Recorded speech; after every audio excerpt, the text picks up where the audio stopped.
So I just want you all to picture your dream house. You have this house that you've been thinking about for years, and you want it to become a reality, and you're looking for a contractor.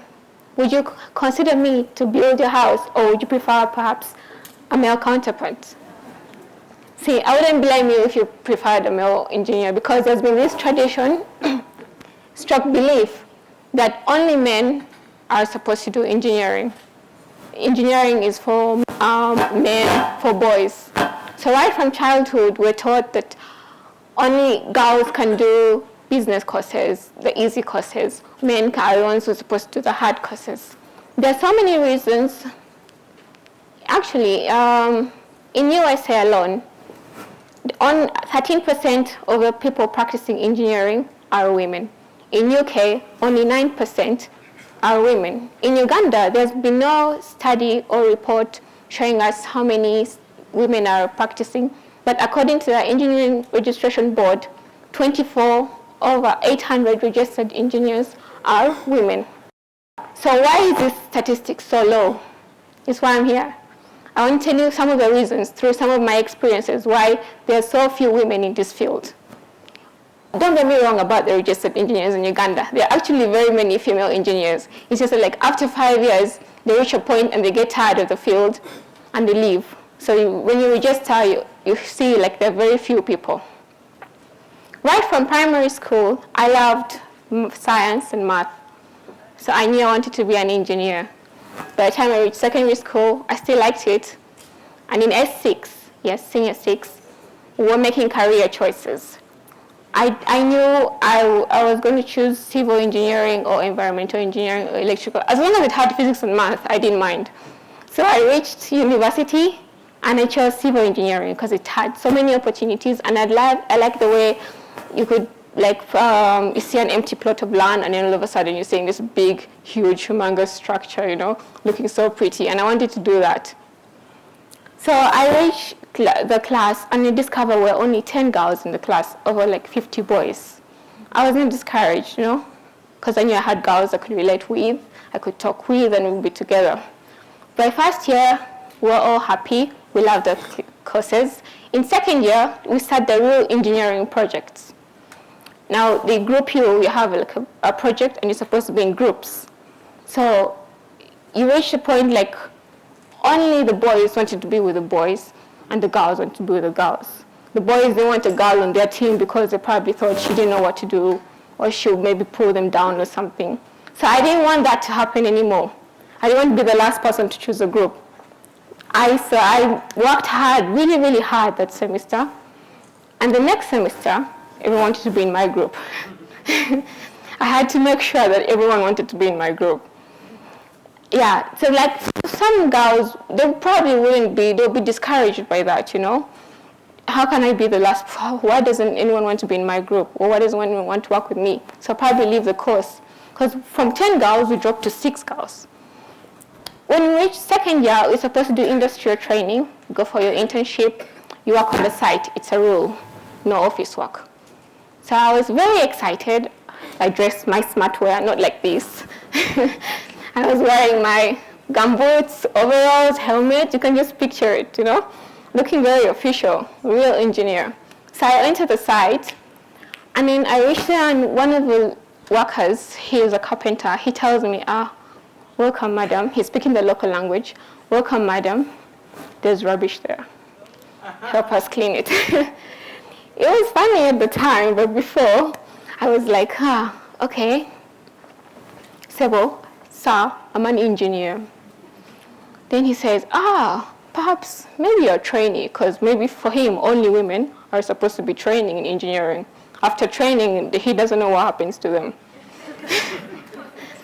So I looked at the guy and I was like, no, I can't allow this, again, I can't allow this to happen. I have to show this man that I can do civil engineering. It's not only for men. So I ended up trying to act like a man, lifting heavy blocks, nailing, hitting nails. If you look at my fingers, they look like man's hands right now. Yeah, so this was the problem. So other women who are not like me, perhaps some of them are, because you enter the course and you're supposed to do supervision roles, give commands, help people out, supply this, supply that, not lift the heavy blocks, not go do the man's job, because our bodies weren't built like that. So some of them would just leave. That's the second reason. Then after work, after you graduate, you have your engineering degree, you consider yourself an engineer. You enter, they employ you, and you're still getting this negative attitude from the workers. Right now I'm working, and sometimes I can be passing by and then I'll get some guy just stops me and he's like, why are you doing civil engineering? Why don't you go try business or something?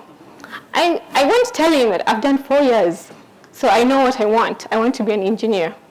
Then another time, my favorite, someone walked up to me and he was like, but Charlotte, why are you pretending? Why am I pretending to be a civil engineer? I had no comment for him. I had to try my level best, do your best until you can show them that you're what?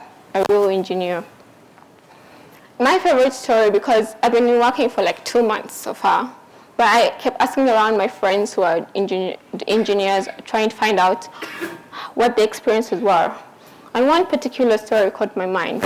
A lady, she told me how she had applied for a job with another guy. Both of them got the job because they were looking for 2 people. And then she asked the guy, how much are they paying you? And he told her, he was excited. He was like, oh yeah, my boss, he even asked me to negotiate my own salary. Then she thought, and she's like, they didn't ask me to negotiate my salary. They just told me my starting salary is this. No room for negotiation. It's even lower than the guys. So that's another issue. It would discourage this girl, young girl or lady to continue in the course. And after 5 years, she'll probably drop out. So I want to end by giving a call to organizations. Recently, I saw in the newspaper, they were advertising, looking for engineers, and they were saying, female engineers, you're encouraged to come and apply. But when we apply, what's going to happen to us? Are you going to give us more opportunities to climb the ladder, become project managers? Or are we going to stay in the office or on the site 24/7, working our hands off, our legs off, working every day just so that we can stay at that position without moving up? Are you going to consider that we actually become parents in the future? And being a mother doesn't mean that I lose my mental capacity. Even if I have 10 children, I'll still tell you why this foundation is going to fail, So also to the parents, this conditioning of little girls and little boys starts from a young age. Girls, you buy them toys. Boys, you buy them cars.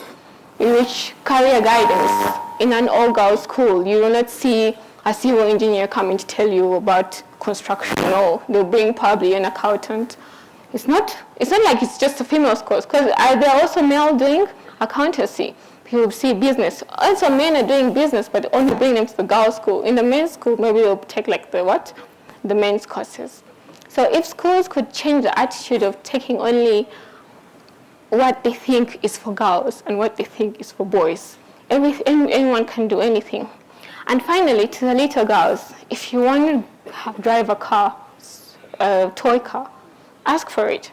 Don't be put down by comments from someone telling you, you can't do this, you can't do that. It's only for men. They didn't create the job only for men. They created it for everyone. I just want to say you're an engineer first, then a woman later. Thank you.